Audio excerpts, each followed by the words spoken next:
Good afternoon and welcome to James Franklin's press conference. Just a reminder to turn your cell phones to vibrate, off, or mute. We'll start with an opening statement from Coach, and then we'll have you guys ask questions here in the room. Big group. Appreciate everybody coming out. Obviously, overall, I felt really good about the recruiting class and how we finished it up. I thought Chimdy was a really good get for us late. Guy that we think has tremendous upside, has got position flexibility, whether it's tackle or guard. Really enjoyed getting to know him and his family. His mom has done a phenomenal job, not just with Chimdy, but really all of her children, all four of her children has done a phenomenal job. His high school, Dundalk High School, really did a good job. So to me, with offensive linemen, it's typically hard to find guys with that type of length and athleticism. Coach Trout got a chance to watch him play basketball. We were very impressed. And then the other thing was watching his tape. He's got a nasty streak with a lot of times on the offensive line. That's hard to find, guys that are trying to finish guys on tape. So thought it was a really good get for us to really end the class. And then obviously you guys know we're kind of moved on. Pleased with how this season finished up, but that's behind us now. Technically, in a lot of ways we look at it kind of officially behind us now. We started winter workouts this morning, had our first winter workout. That went well. I think you guys have probably seen a lot of the position posts by their position coaches this morning on terms of who was the competitor of the day and things like that. So we'll have 8 of these winter workout sessions. The way the calendar fell this year, we usually will try to come back from spring break and have 1 or 2 sessions to get the sinning out of them, and then get into spring ball. But the way the calendar falls this year and when the spring game is, we're not really able to do that. So we'll come back from spring break and get going right away. Sometimes people break up spring ball and do a few days before spring break and then finish it afterwards. We've always tried to do it after spring break, but still give us enough time to get back out on the road recruiting. So I like where we're at. Obviously, we got a ton of work to do. I would say some of the focus, of the offseason, probably the biggest one, is leadership and really identifying leadership as a staff and players as well, being transparent and open about that.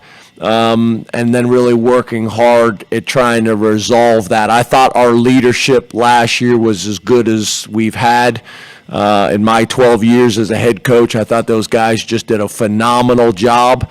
And I think for most everybody in this room, you probably could have went into the season and you guys probably could have picked out, who the leaders were going to be. It was pretty obvious. We had really established guys, not only from a playing perspective, but also from a leadership perspective in our program. And I wouldn't say that we have that right now from a leadership standpoint. We got to identify who those guys are. They need to have strong voices. We need to be aligned, with the players, and the players aligned from a leadership standpoint with the coaching staff. And I thought last year that was as good as it's been. So that needs to be a major point of emphasis on offense, defense, and special teams, because we're not going to be one of these teams and one of these programs that you hear early in the season that the coaches are saying, well, we need to develop leadership. It's too late to do it at that point. We got to start working on it, identifying it right away. So appreciate you guys being here. Look forward to questions.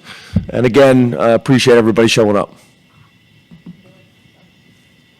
Thank you. Hey, James, how are you? Good, Tyler. How are you? Good. You obviously covered Chimdy. Back in December, though, you mentioned defensive back and wide receiver as 2 other priority positions that you felt like you still had needs to fill. Can you talk about how you've been able to address those, and specifically with some of the guys you've already added to the roster? Yeah, so as you guys know, there'll be a second wave. There'll be a second wave after spring ball, which there'll be some opportunities at that point. Our academic calendar starts earlier than most. So a lot of times, like when you talk about these championship teams, the national championship game, a lot of guys go in the portal after that game. And we're typically, pretty far along. So for us, our window to get guys, into school, accepted to school, starting classes, we have a smaller window than most from what I've seen. So we got to be aggressive there, but then, I think there's going to be some opportunities as well on the back end. Wide receiver, I will tell you that Malik has been impressive so far. Malik McLean tested extremely well in our baseline testing when these guys arrive. He's also just always got a huge smile on his face. I know Coach Hagans had him as the competitor of the day, so that's been positive, and all the feedback from the strength coaches as well as the guys has been really good with him. What was the other position you said? Defensive back, so I guess in this case, Storm. Yeah, so Storm's another one. You guys will get to know him. Storm is very businesslike. Academically, we got an academic report this morning. He's killing it. To be honest with you, Malik McLean is as well. Doesn't say a whole lot, is just kind of about his business. It was like that during the recruiting process with him, and he's been that way since he's shown up on campus. Everybody's been really impressed. We've been fortunate that the guys that we have gone into the transfer portal have been really good fits culturally, if you look the last couple of years. And so far, it seems to be the same way with these two guys. And that's from hearing from our academic staff, hearing from their peers, the players, as well as the strength staff. And then, early indication is just one day, but today was pretty good. And his testing numbers were really good in the baseline testing as well. Hey, Coach, how are you? Good, how are you? Good. Two quick ones for me about national impact. When you think about playing in the Rose Bowl, we talked a lot about what a tool this could be for this program, getting out to the West Coast and kind of showing off what Penn State is. Are recruits asking about the Rose Bowl experience? Are they interested in that? Then also this week you have Miles Sanders playing in a Super Bowl. How big is that for the program in terms of being able to point to a guy and say, look, he could go win a Super Bowl? Yeah, I'm not going to bring up the statistic that you guys love about the Super Bowl. I won't bring that one up. But yeah, Miles has been awesome, and we're very proud of him. He's done really well, not just on the field and being an impact player for the Eagles, but really how he's represented himself off the field as well. He's been like that the whole way, all the way since we recruited him out of high school. He's just been a phenomenal representative of Penn State and our football program, and I'm not surprised with the type of year that he is having. He really kind of fits the model of what everybody's looking for now, specifically in the NFL, is a guy that not only can run the ball between the tackles, but also get the ball to the edge, but also can be an impact in the passing game. He takes great pride in his pass protection. So, really happy for him. And then your other question was about the Rose Bowl. People don't specifically bring up the Rose Bowl, but obviously everybody watched the game. And I think it's impactful, and I think it's helpful, obviously. We were able to have an open practice when we were out there, so we had some guys come out to practice, although we weren't really able to interact with them based on how the rules are. I do think that was helpful. We had a young man that actually just flew out from a junior day that was at the practice, so that helps. I think the other thing that's obviously impacts that, is our location, and I think you've seen some things over the years with our airport here growing, different flight options and things like that, but that's a big part of it. The more flight options and the more flight opportunities to come right into State College is helpful. And then obviously, some of the other areas, Philadelphia, Pittsburgh, Harrisburg is important too, but that's probably as big of a factor as anything in terms of national recruiting. James, with respect to leadership, you're so young at quarterback. How do you see that developing at that position? And do you enter winter workouts with a specific pecking order, or is there a clean slate from last season? Yeah, I think obviously across the board we would say that there is a a clean slate to a degree, that there's going to be competition kind of across the board at all these positions. But as you know, we're going to have to put somebody out there first, based on how the season ended and Drew's role last year. Then that would be him. But we're going to need both of those guys, specifically Prabula and Alar. It's too early to speak on Smolik, but we're going to need both of those guys not only competing, but also taking on a significant leadership role. Again, no one cares that they're young. They're in that position. And a big part of that position is leadership. And I thought Sean did a great job with that. So, for us, I don't want them to go from 0 to 100, just kind of start to work into that role and take responsibility and have a plan and be intentional like everything else we do. But I think Drew and Bo are ready for that. Good afternoon. Hi, Rich. James, you obviously have talked about the class of 2022 who are going to be available today. What impact, now that you have a time to step back, what impact did they have on last season? What impact do you expect them to have on this season?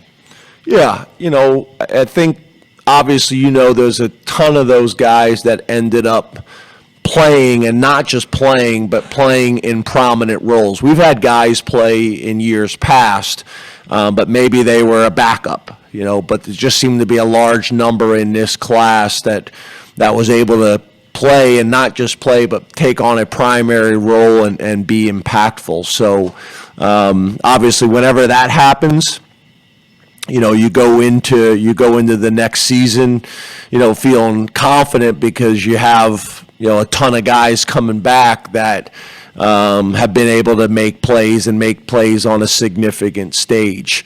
And if they were pretty successful as true freshmen, then you would hope that experience would lead them to having even more success in year two. So, we felt like it was a good class. It ended up being as good of a class as we thought, or maybe even a little bit better. And a lot of those guys just came in with a very mature approach, and were willing to do what it took to play and play well. A lot of guys, everybody says they want to play as freshmen, but very few people are willing to do the things necessary to get it done, and that is mentally and physically. We have 12 guys that came in this class at mid-semester, so that helps, to see if those guys will have a chance. But I would also say to you, you even look at last year, there's a pretty good number of those guys that did not come in early and still were able to make a significant impact. I mean, Denai's obviously a really good example of that.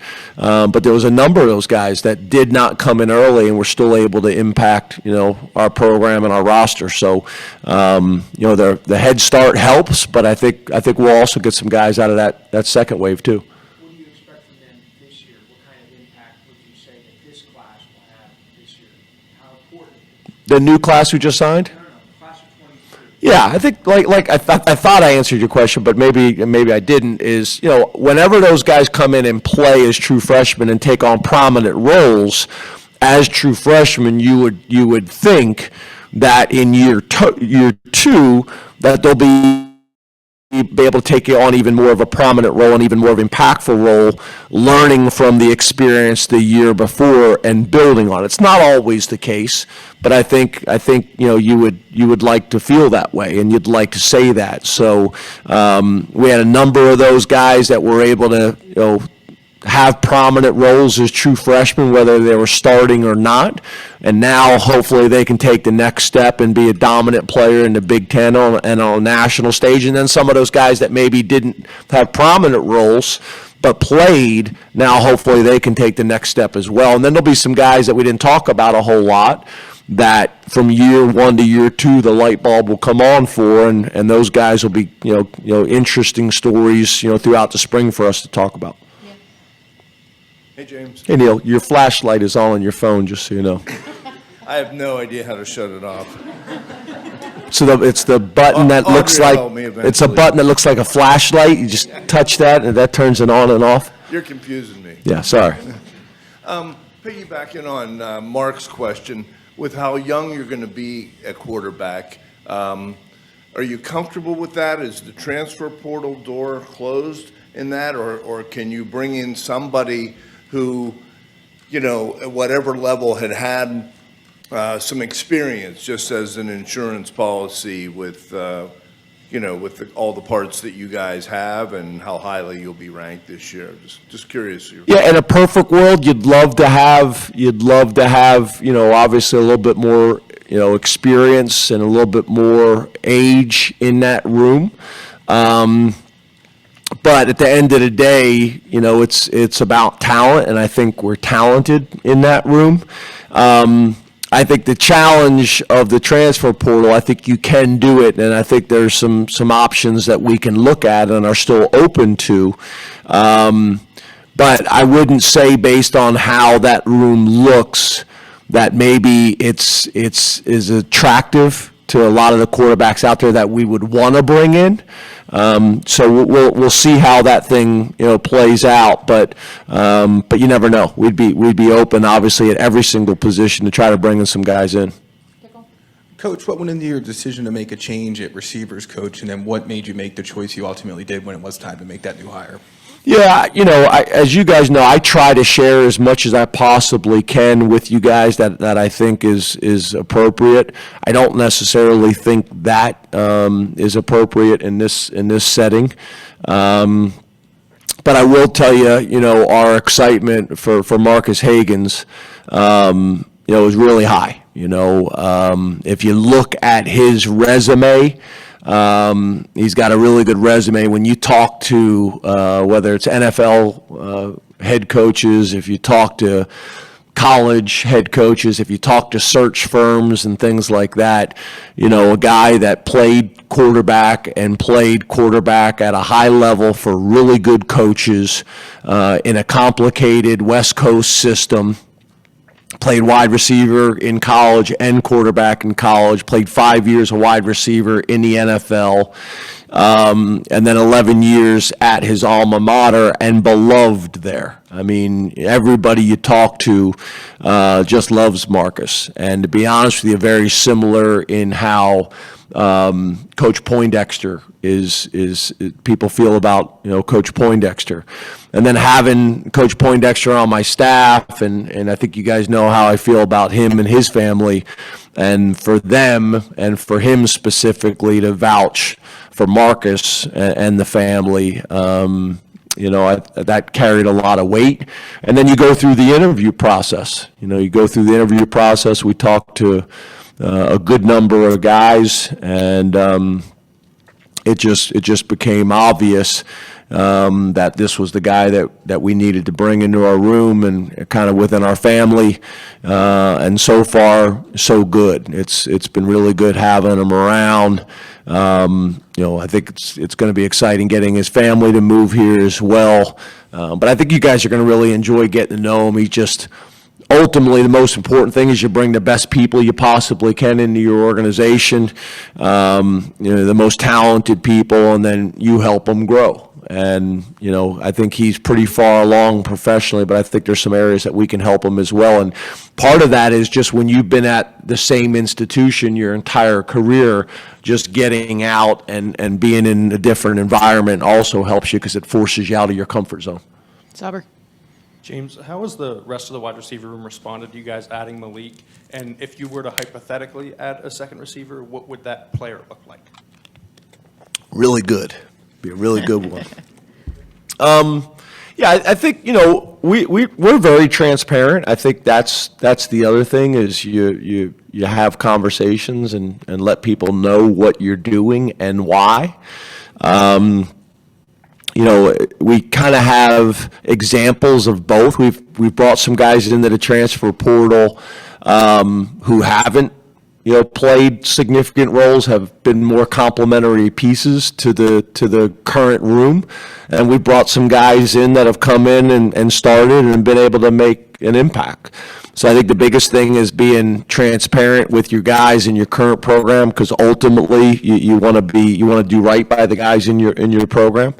You know, but to me, we also have a responsibility to all the guys on the team and all the positions to go out and try to bring as much talent in as we possibly can. Iron sharpens iron at practice every single day, and it's going to put us in the best position to achieve our goals. So, we also talk to those transfers when they come in about how to do that, how to adjust to Penn State, be respectful of the vets in the room, and then start to try to kind of feel your path. But you don't need to come in kind of with your guns blazing and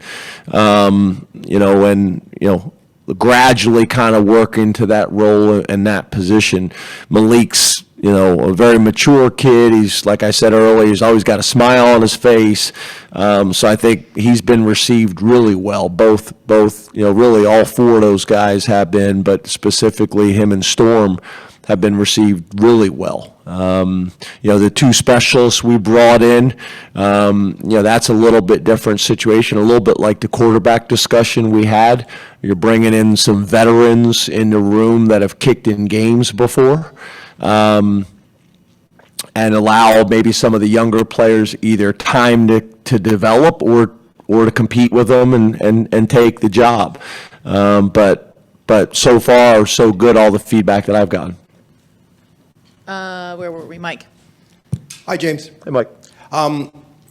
Last July, you had that deal where the players brought in the guy to talk to about unionization issues. And a person, looking at that from the outside could maybe have thought that was potentially divisive. Apparently it wasn't. Why do you think it wasn't, and what did you do to sort of manage that situation? Yeah, I think the biggest thing in anything is communication, is communication. So having some very honest, thoughtful conversations from both sides and both directions. I think ultimately the way that thing played out is I think there could have been a little bit better communication, obviously, but once we were able to, I think Sean and others realized that ultimately I want what's best for them. I want what's best for our program. I want what's best for college football, and I want what's best for the student athletes. I truly do. And we were able to have some really good conversations. And I think the other thing that became obvious was also that I wanted to make sure that they were protected too. These things are challenging. They're difficult conversations to have, but I think they're important.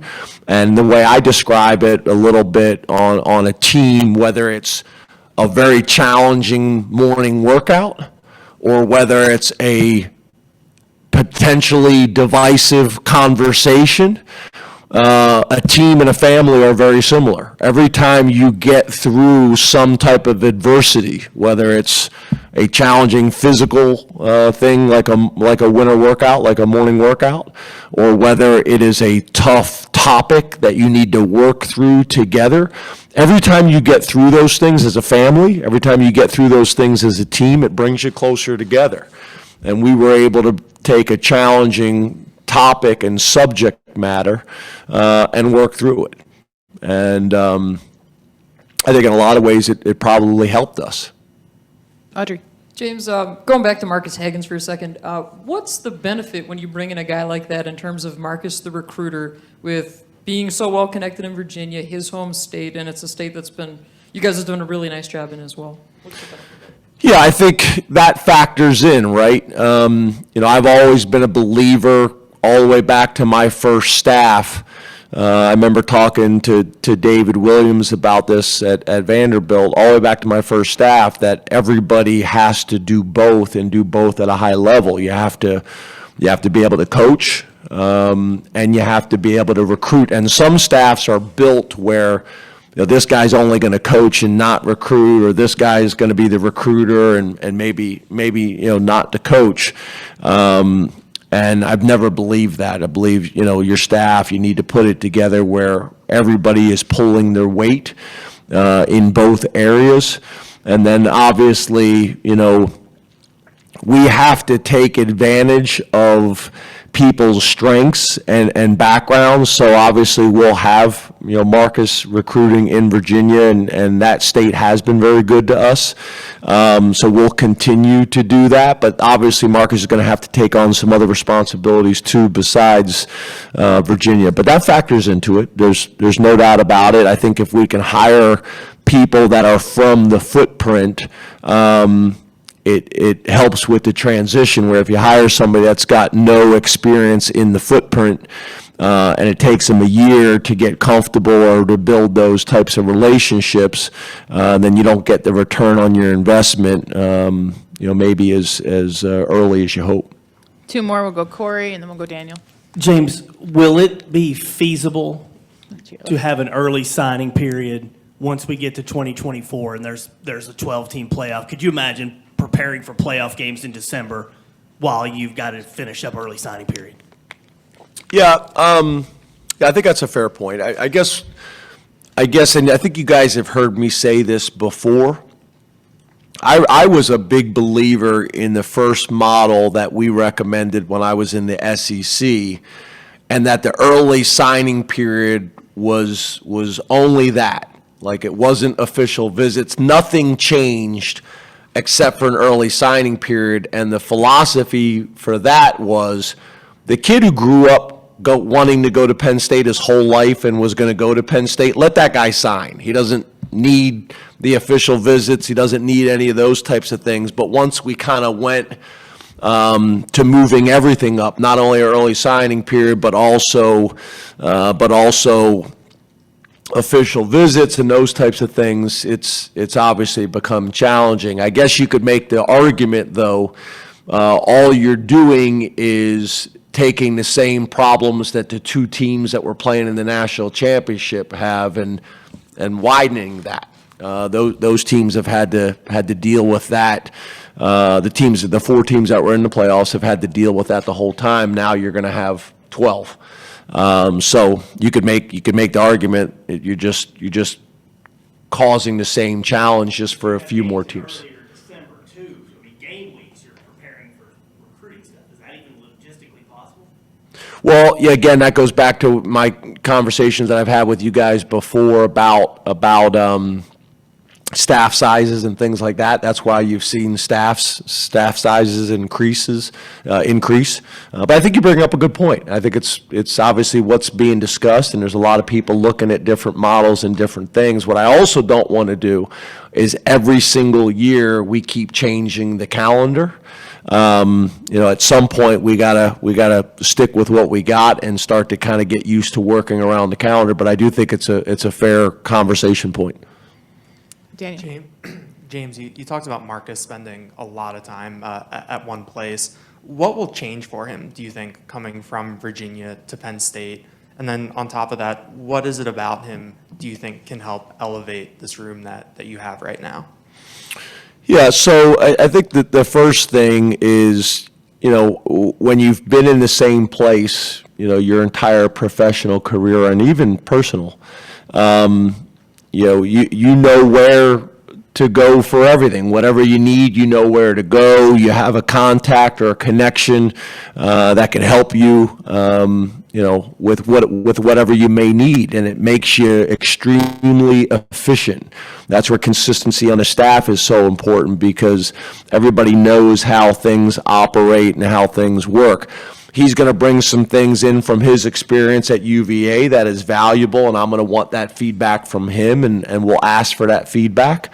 But there's obviously going to be some things that we do differently that he hasn't experienced before that I think are going to, push him outside of his comfort zone. I will say this, it's not like he's been a part of the same staff for all 11 years. So he's had a couple different head coaches to work for, a couple different offensive coordinators to work for, different schemes and things like that. So it won't be as challenging from that perspective. And I think the fact that he's got Coach Poindexter and his family here, that will help as well, because he'll understand what that transition is going to be like. In terms of the room, I'm just a big believer, that if you look at the NFL and you look at college football, the room and the position that I think can be maybe the most impactful right now is the wide receivers. Those guys at the NFL level as well as college are able to change the game and change the game quickly. You make one person miss on the perimeter as a chance to go 80 yards.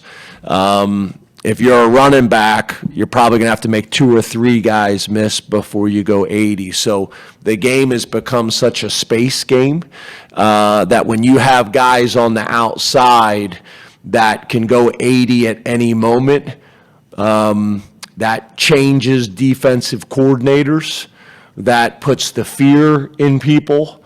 Honestly, the other thing is it impacts the running game.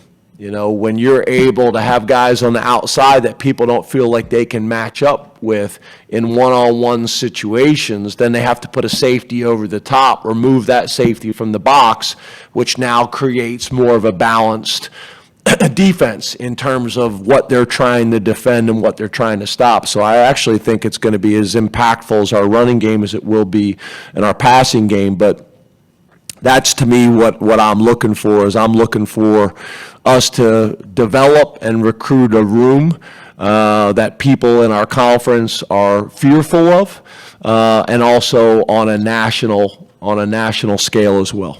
Thank you very much, Coach. We'll have Marques Hagans here in a moment.